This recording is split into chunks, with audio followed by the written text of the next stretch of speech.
அனைவருக்கும் வணக்கம். இந்த பதிவில் ஆவணி மாதம் தேய்பிறை பஞ்சமி எந்த தினத்தன்று வருகின்றது, வராகிமனுக்கு இந்த ஒரு தீபத்தை ஏற்றி வைத்து வழிபாடு செய்து பாருங்கள். வறுமை நீங்கும். முற்றிலுமாக உங்களுக்கு கடன் தொல்லை இருக்குது அப்படின்னா அது சரியாக ஆரம்பிக்கும். பண சம்மந்தப்பட்ட பிரச்சனை அனைத்துமே தீரும். இதற்கு தேவையான பொருள் பார்த்தீங்கன்னா மருதாணி இலை மிகவும் முக்கியம். இந்த மருதாணி இலை இருக்கிறவங்க இந்த தீபத்தை ஏற்றி வைத்து வழிபாடு செய்து பாருங்கள்.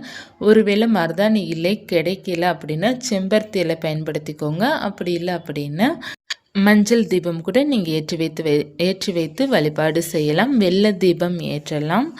ரொம்ப எளிமையாக நீங்கள் வழிபாடு செய்து கொள்ளலாம். மருதாணி கிடைக்கும் அப்படி இருப்பவர்கள் இந்த தீபத்தை பயன்படுத்தி பாருங்கள். நல்ல ஒரு முன்னேற்றம் உங்களுக்கு இருக்கும். படிப்படியாக நம்மளுடைய வாழ்க்கையில் பொருளாதார முன்னேற்றம் இருக்கும். மருதாணி இலை கொஞ்சமாக நீங்கள் எவ்வளோ கிடைக்குதோ அவ்வளோ பறித்து வச்சுக்கோங்க. கொஞ்சமாக இருந்தால் கூட போதும், ஒன்றும் பிரச்சனை இல்லை.